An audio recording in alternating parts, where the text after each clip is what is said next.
What's up, guys? I'm Guido Moreira, attorney at law, Esquire. In case you didn't remember from last episode, what's up, Serge? Thanks for having me here. You know, at our 10-year high school reunion, that was a smooth intro. It was. At our 10-year high school reunion, one of my favorite parts was going up to Dr. Niglio, who was there when you disappeared in Brazil, and being like, you know who I go to for legal advice? Guido Moreira, Esquire. And then he laughed. And then you showed up, and so did Alina. And it was a great moment. I wish there was a picture. There might be a picture of that moment. I don't think so. Mm-hmm. Wait, so two things. So it's lost like you disappeared. I need to hear about this. And I went to high school together? Because you kind of just brushed over that shit. High school and college. You went to Buff too? I went to Buffalo for a couple years. I transferred there. I was at first at Davidson College with Steph Curry. Okay. Kind of knew him, met him once or twice. I didn't know Steph Curry was that old. Wait, what? He's 30? He was like I don't know. He was a freshman when I was a junior. Mm-hmm. So he's 27. Oh, okay. Yeah, I mean, I don't know if you don't want to tell too much of the story. It's my favorite drunk story, because at the time the show 24 came out, and that whole like tense, that shit. like Dune, and that's what that felt like. As we were like, where the fuck did this guy go? Oh my God, he's been taken away. Brazil's a very violent country. Wait, you disappeared in Brazil? I did. I disappeared 2 days in a row in Brazil. And that's why I almost got in trouble for it. The first day it was going to be fine, but the second day, apparently, I got in trouble for it. Neither day was fine because both days we had a bunch of virginal sty kids, and myself included, that were having a room party. I was getting a massage from a 6-foot-tall chick on the volleyball team. We were playing Truth or Dare, and then this chick from the other room comes in, is like crying, like, "Oh my God, Guido's been taken." And you've never seen a party just sink. Unless like shots popped off, like you've never seen it sink to the point like that one did. Like we're just sitting around like, what the fuck do we do? Like we're already breaking curfew, and now we gotta like either like go to the precinct or like go to the embassy to find this guy. Both sound like horrible propositions, really. In reality, they did neither. They walked down the street, and by the time they got a couple blocks away, I had already bribed the cops and escaped from the cops who had me. So they were cops. They weren't. Wait, you got scooped up by the cops? Yeah. What happened? I'm just hearing. I feel like I'm in like one of those weird movies by some edgy director who starts all the way at the end. What the fuck happened? You guys are in Brazil because you're Stuyvesant kids and you're smart. Guido broke curfew. No. There was like 10 of us out. We were at a market. Allegedly, the police heard that I was trying to buy something that was not legal in Brazil, but that I thought was legal. I don't know. I don't know the rules there. And the officers then arrested me, and after fucking with me for a while, they elicited a bribe. And if you've never seen or know about Brazilian culture, and we were taught about Brazilian culture the entire year in Dr. Neilio's Spanish class by watching films where the police will kidnap and rape you and hold you for ransom. Every time. Like City of God? Yeah, like City of God. So this is the level of danger. They did look at me like they wanted to rape me, but they would rather have $80 any day. Yeah, rather than like ram your cornhole. That would have been terrible for you, man. Yeah, that would have sucked. Yeah. And what's crazy was while we're in this room, in this party with like our alcohol and our cigarettes and our Truth or Dare, the littlest, tiniest girl in the group goes out to find you. That bitch has balls. She didn't actually go out to find me. She was lost herself. She was never back at the hotel. So she pretends like she went out and saved me. She was actually lost. I saved her by being also out there lost. Because everyone else went back to the hotel, left her. I was with the police. She was by herself, more fucked than me. And then she walked over to the police car. And you're sure that's these my are story cops? anyway. I don't know. She'll probably tell you different. She's probably still out there. Maybe even hears this, but these weren't favela-dwelling gangsters posing as cops. These were actual Brazilian police. Which is just as bad as favela-dwelling gangsters. Which is just as bad as favela-dwelling gangsters. They looked like they had some serious outfits, if anything. Cool. The part when I tell that story, and I don't tell it this way when I tell it in a really fucking great narrative way, is that I'm fucking with your storytelling? Yeah, No, he 'cause uses that Aslan voice of his to fucking bring across some crazy ass point. Yeah, well, what happened is like we have to make a decision. It's two groups of kids. One of them more badass than the other, and like I was in like the corny kid group, and we're like, well, what do? Like, do we go back to our rooms so that the teacher comes back and doesn't realize we broke curfew by trying to have a party? Do we all stay in one space so that the teacher comes back and sees us in one place so he can head count us and see everyone except Guido's here? Do we go to the precinct? Do we go try and find the teacher who was out of the hotel at the time? Do we go to the embassy because this is going to be front page news tomorrow, like American student kidnapped in Brazil? And our decision was like, all right, let's sit here and keep on partying. We'll let the other kids, Guido's friends, deal with it, and that's that. No, I'm proud of you. I'm glad. Did you end up? Nobody got laid. That's your fault, Guido. You know, I wish it was, and I'll take the credit. But What about the second time you disappeared? The next day, our chaperones, our wise chaperones, brought us out to a club because that's what you do when you have a bunch of drunk 17-year-olds in Brazil, and there's 3 chaperones and like 30 of us. that was the first night I got drunk. First night you got drunk ever? Yeah. So what happens? So, I was also drunk, allegedly, and I happened to just leave the club for unknown reasons with somebody, and everyone got worried for some reason. We went out to do the head count. We were all like, so here, we were going to go back to the hotel in cabs, and we were like, all right, guys, last night was fucked up. Because people were crying and shit the whole night. Last night was fucked up. Tonight we're going to have the party we were going to have last night. And as Dr. Nelio was doing the head count, he's retired now, so I can say his name, right? He's a great teacher, by the way. He's retired? Yeah, he retired. As we're doing the head count, because we got to go in cabs 4 at a time, guess who's fucking missing? None other. And Guido, my name. That's Guido. Goes by Armageddon these days. So I was in the first cab to the hotel. We were literally racing to the hotel so that we can like find you and like come up with some kind of fucking story to tell Dr. Nelio so that he wouldn't put us all in trouble. Failed. Second night in a row, nobody got laid. Except for you. You got hella laid, right? I'm hoping. Well, all I know is that I was interrupted too. All of a sudden the phone rings. And I forget who it was. I don't think it was actually Nelio. I think it was one of the students who was smart enough to call the hotel and be like, "Hey, is Guido there?" And I was like, "Hey, what's up?" And they were like, "We were worried about you. Where you at?" And I was like, "Obviously, I'm here at the hotel. Where are you at?" And then I was like, "Oh, I left without telling nobody." And that's why I got in trouble for I don't know. I disappeared 2 days in a row. These days I like to downplay, my own. I used to try to play it up like I'm a bad boy and stuff. Now I think allegedly a lot of these things happened that weren't my fault. That might have been that I would plead innocent to, if knowing what I know now about the law. Well, you're basically underage, and so it's not. People that have become president of the United States have gotten in trouble for much worse when they were not underage. So you're and president like knocking down 2 towers allegedly. Well, or 3. Bazinga. Or boomzinga. We're about to get like a whole bunch of conspiracy theorists following our show, which is great because they need to not be as corny as they are. Most of them. What do you mean conspiracy? It's not common knowledge now? Ooh. We got a lawyer on our side. I don't know. I think it might be common knowledge. Jet fuel doesn't melt steel beams, Sarah. Yeah, it doesn't. Dude, so tell us about like this transformation of yours. I mean, I remember when you popped up again in college, in a similar like Van Wilder fashion. Little did I know you'd be a fucking lawyer.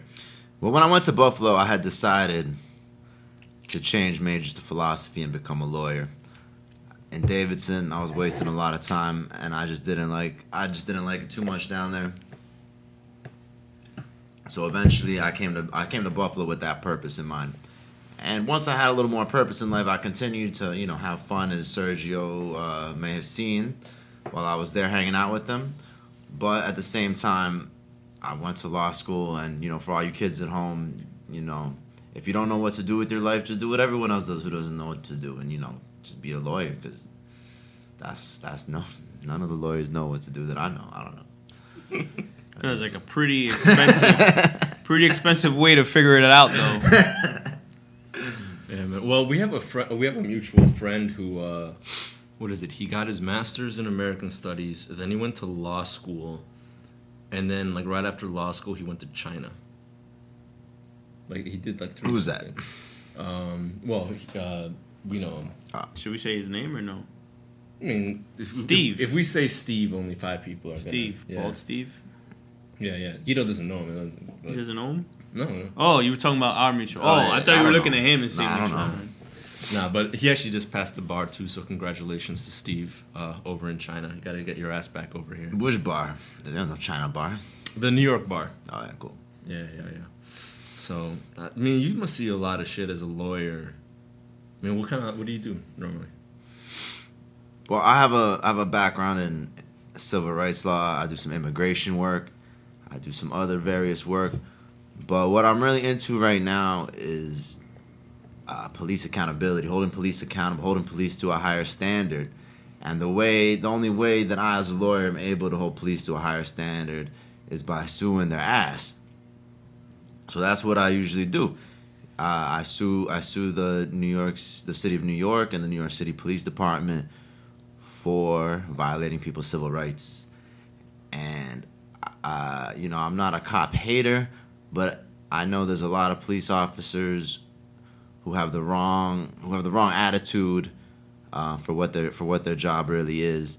And I think that there needs to be a cultural shift and just a shift in the standards we hold police to in order to kind of fix a lot of the problems we have, especially here in New York and also around the country. Do you think that there's an increase in lawsuits against the New York Police Department in the past year or two, or maybe even 5 years since Occupy? There's been more and more for a long time, probably even before Occupy Wall Street happened. It's been going up for a long time. On the one hand, there's more lawyers who are tackling it because it's such a big problem that people, when they go to law school, see it. And on the one hand, there's some people who see it as a source of money and want to do it for their own selfish reasons. And there's also a lot of people who just see it as something that they want to do because it's something that they believe in. And now, me personally, when I first got into it, it was something that I wanted to do because, honestly, I hated cops when I first thought of it. Now, I have a little bit more of a nuanced view, and it's something that I do not only just to try to get at cops, because you're not going to get at cops by suing them. They're protected by the city. But it's something that I see as a pathway just towards making things better and towards raising the standards of cops, and in a way towards getting police officers more respect in the long run, because they should be held to higher standards, not only for our sakes as people in the community who they're supposed to be working for, but also for their own sakes as people who want respect and who deserve respect, but who aren't going to get that if they aren't held to those higher standards. So let me ask you this, right? Since you deal with police work and holding them accountable, right? So I've noticed an increasing militarization of police departments, specifically New York City. And I read somewhere, I forget where I read it, and my numbers may be a little off, but they were like that if New York City itself were held to the same standards of like countries of the world, that the New York Police Department would be something like the 13th or 12th most powerful and well-equipped army in the world. And that's a policing agency of a city. And I hear them, when they refer to citizens, they refer to us as civilians and things like that. Things that you would generally hear military branches. That's how they would refer to regular everyday citizens and stuff like that. So I always thought, how come they don't get court-martialed or something like that. Like maybe there should be some kind of system like that. Since they're already so militarized, you should be fucking court-martialed. Like have a JAG, like an internal. Yeah. That's actually a very interesting idea. I haven't thought of that. It's the reality is really the complete opposite. Whereas our soldiers are held to higher standards of not that they don't get away with certain things where people don't look the other way in certain places, but when a soldier does cross the line and actually end up in some kind of procedure where he's being punished or where he's being scrutinized, the soldier is held to high standards and actually punished more harshly than everyday civilian. Yeah. They can also be tried in multiple courts, right? Because there's a few cases. One, I think there's one where it was a where soldier they could in be Afghanistan court-martialed and massacred. And then there's one where there's a troop in the Philippines raped a girl, where they can not only be tried in the American court, and civil and military, but also the court of the country that they were in. Yeah, I believe so. If to some extent the American military will protect them. To some extent, they're subject to the laws of the place they are. I don't know too much about the military law, but I know that as far as the police force of New York City, especially, they're protected by what's called corporate counsel, the New York City Law Department, which is a huge company. It's a company of lawyers that protects New York City's interests in court. Did you go to law school with like anybody that would end up working for them? Because I imagine you go to law school. Yeah. No, I went to law school with people who work for corporate counsel, and I've talked to corporate people from corporate counsel, and I have good relationships with some people from corporate counsel. I don't think anybody from there, just because they work there, is a bad person. But this is a huge company that exists to protect the city's interests in court. And the city, we all live here. You know, the city's not a bad thing. They should protect their interests. But I think they protect the police a little bit too vigorously when they should be really holding the police to higher standards themselves. They rarely want to prosecute the police. They protect the police. So what for the average New Yorker or American citizen listening to this? What are some tips? You can't go into specifics into your individual cases, but what kind of things can we look out for that the average person may not know when dealing with the police? Well, as far as not so much about tips, but as far as some practices that we should all be aware of that not everyone has to deal with, but that affects certain populations more than others. There's something that to me is an especially egregious tactic that goes along with what Rad was saying earlier about the militarization of police, is that when police officers execute a search warrant, in order, the normal rule that's supposed to exist is that they knock and announce. They say, "We're the police.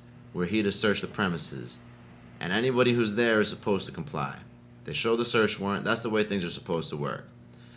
But there's an exception if the police can show that for some reason the evidence they're looking for in a residence can be flushed down the toilet. That's all they have to show. They have to prove that evidence can be gotten rid of somehow, can be absconded. Then they can do a no-knock warrant, where they could literally knock down the door and bust in and surprise you with guns drawn. So this is something you might have seen on TV, but this is real, and it happens in a place you wouldn't expect. It happens to people, to families. It happens to people who are who have never dealt with the police before. It happens more often than you would think in the wrong apartment or in the wrong house.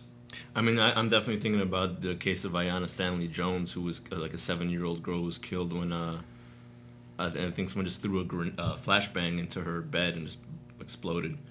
It happened to another case where the kid got like all burnt up too. That happened when I was a kid. Washington Heights at that time had not been gentrified. I was a kid, and someone had committed some horrible fucking thing, and they had reason to believe that the person had hidden. So the cops fucking banged on the door like a borderline about to break the fucking door down. My aunt opens up like, "Oh my god, like what's happening?" And like I remember like 10 cops came in. They're like, "Yo, are there any men here?" They're like, "Yo, there's just kids." And they were like, "Yo, tell everyone to sit down." So we had to sit quietly on the couch with our hands folded and stuff like that. And they checked under the bed and all this stuff. But I remember as a kid being fucking like terrified. I'm like, holy shit, you know.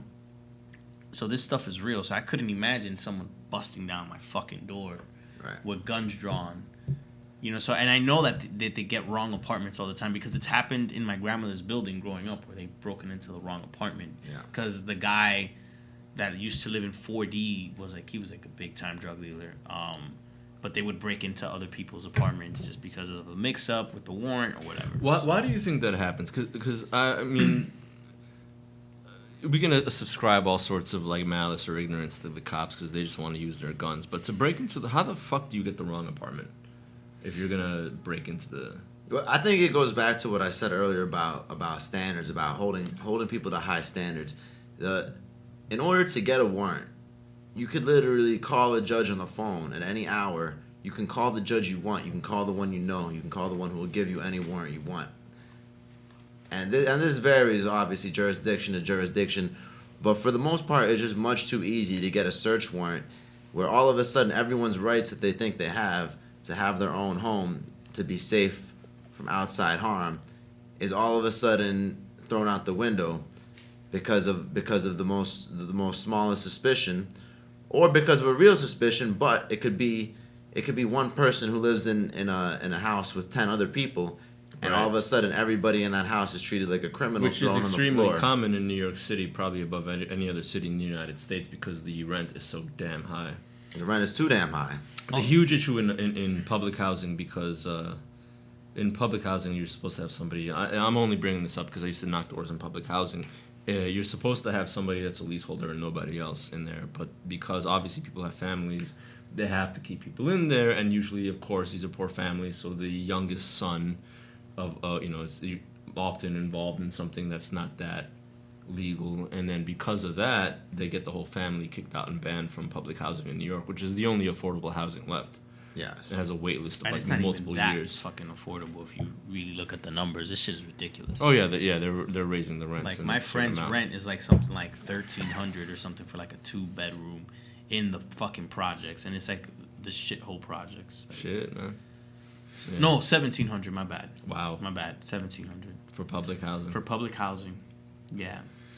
But like I was gonna say, I think like there's like a lot of error that goes in, like a lot of human error. Like you'll be like, oh yeah, go get the guy in 4D, and maybe some guy sees, because you're so amped up, they're just so jacked up. Do the police have to get an apartment number when they're raiding a building, or can they do a floor? They're supposed to get an apartment. The way that these mistakes happen is it's simple human error. A lot of times they're getting, for the most part, they get their search warrants based on informants. Some informants might make a mistake themselves. Sometimes the police officer makes a mistake writing it down. Sometimes the police officer writes it down in a way that's not quite legible, and someone else makes a mistake reading it. There's all kinds of ways that human error can come in. And overall, there just needs to be, in my opinion, there needs to just be higher standards for getting a search warrant.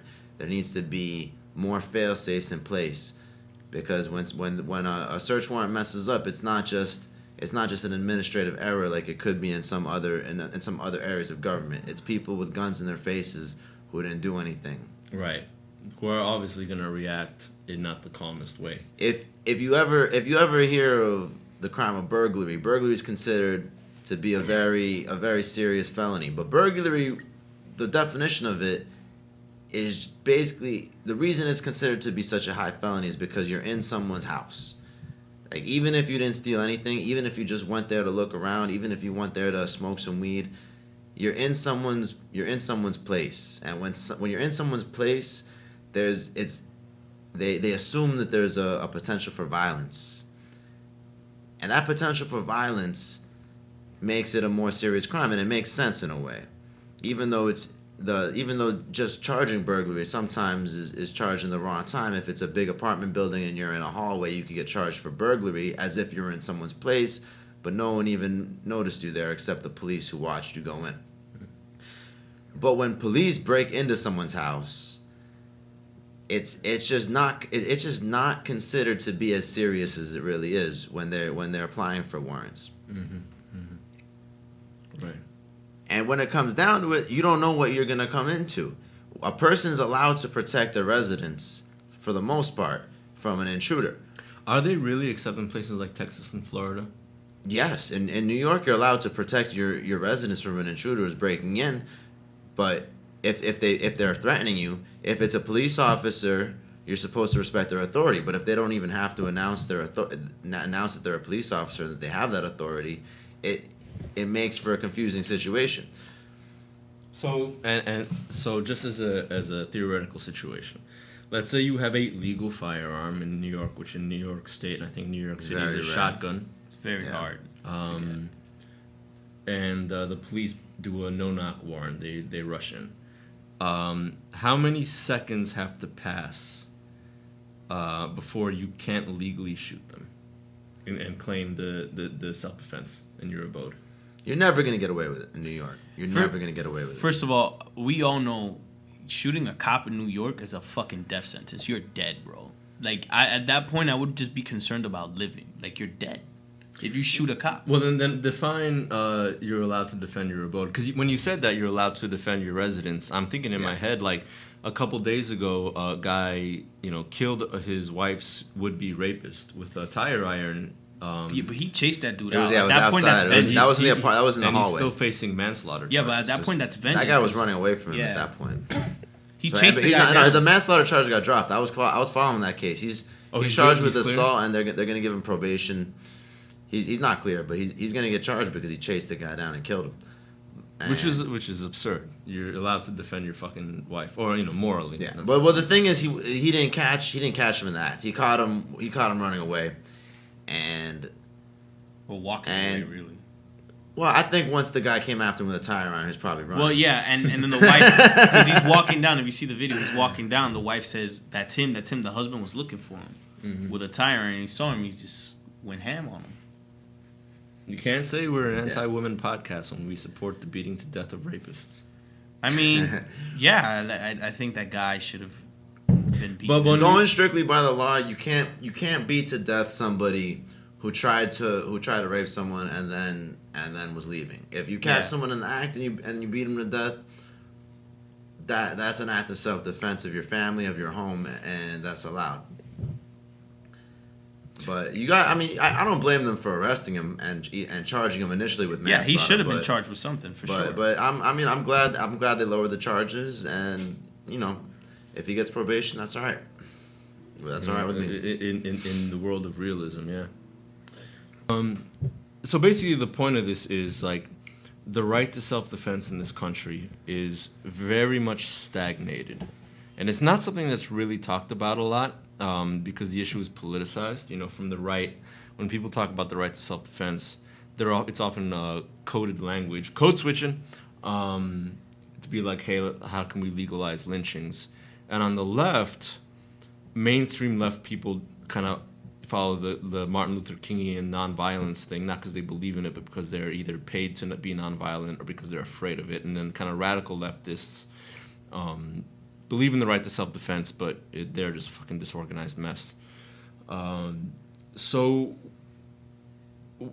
since assuming most of our listeners are New Yorkers, and New York is the hardest state to get away with this shit in, what rights do we have to defend ourselves? Heat of the moment, protests, home invasion, cops, not cops. You got any cases? If I had gotten a call yesterday, I would have came in with cases ready. You and came in everything. at the last I came minute. in with no research, no nothing. Well, there is the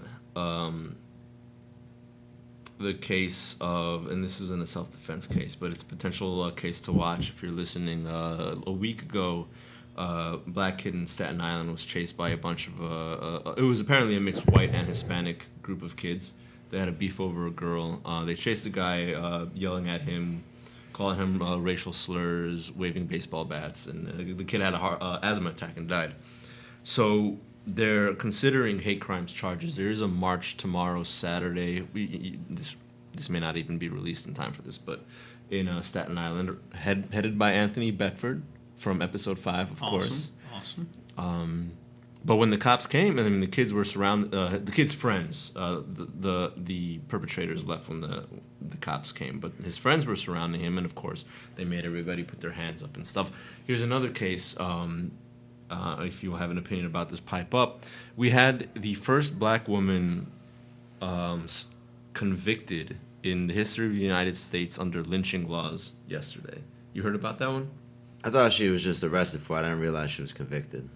She was convicted yesterday. Sentencing will be coming up. But she's a Black Lives Matter organizer from Oakland that basically tried to de-arrest somebody, which is, for those of you who are nice and you consider yourselves leftist, but you're fucked up. But this is something that you can actually do physically, is actually de-arrest somebody, which is when a cop is arresting somebody for no good reason. You can actually physically get the person out of handcuffs or away from the custody of the cop. Not legally, but it is physically possible for those of you who've forgotten. And this woman did that at a rally and was apprehended and charged under lynching laws. Yeah, actually, at common law, at some point, I don't know if this is... there are places where courts have said that you can physically arrest, you can't physically resist arrest if it's not just, or if the police are not in the right. This has mostly been abrogated by statute almost everywhere, probably literally everywhere.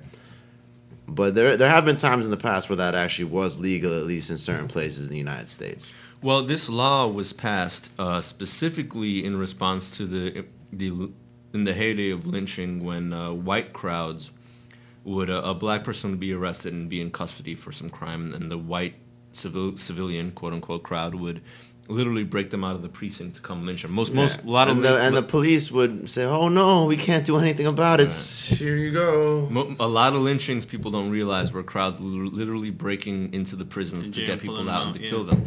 So I don't know if this was in response to this case, because this incident happened about a year ago. But Governor Jerry Brown of California changed the name of the law from the lynching law to the unlawfully releasing somebody from police custody law.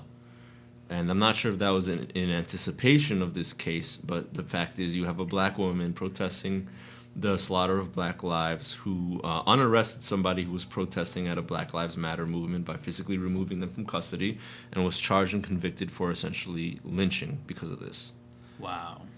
It's interesting because Jerry Brown would consider himself to be very progressive, and he would say that he was doing this because he wants to remove it from this old connotation. It had this old racist connotation, but in a way, by doing that, he was making it a law that could more easily be used against black people who are trying to protect other black people from police, rather than to use against white people who are trying to take black people away from police's protection. Such as the Trump supporters that pepper sprayed anti-Trump protesters in San Jose, right? San Diego, a couple days ago. Yeah, I think there was some eggs, there was some pepper spray. It was going back and forth. I think that was all in good fun. Yeah. I think there was some Trump supporters who got fucked up too. Hopefully. We got a lot of we're gonna be seeing so much more of that over the next couple of months, man. But there's one interesting thing I think about police, is that police really have to represent their community, and this is something that's gonna happen. If police represent only a certain part of the community, they're really gonna serve that part of the community. And there's ways we should do things as far as training and hiring that are different. Particularly, there should be less emphasis on a police officer's or a potential police officer when they're applying for a job's criminal record. Has he ever been arrested in his life? Because that is going to affect people from poor neighborhoods. It's going to affect minorities more because they get swept up in things more often in their youth. Mm. We need a shift towards proving merit in some way that's just more relevant. And it's going to be more expensive, and it's going to take more time, and it's going to be harder. And overall, there's going to be less police officers, but there's going to be better police officers. Yeah, and then maybe they should go at things by case, because I'm thinking about, okay, has he ever been arrested? But New York City was probably one of the most corrupt, I mean, I'm not saying that it is, but it was historically one of the most corrupt police departments, especially like in the 70s and 80s and stuff like that, where they had a whole overhaul, crooked cops and shit. So I would see why they would be like, okay, well, does he have a criminal record? But I guess we have to look at, okay, like, but what did he do? You know what I mean? What's your position on the residency requirement? What's the residency requirement? Well, it's a proposal that, like, you can't be a cop in New York City and live in Long Island, for example. Oh, I don't know, man. The idea is that you have like Yeah. cops, like you have Black and Latino cops from the Black and Latino neighborhoods. I honestly, I don't think it's the best way to do what it's meant to do.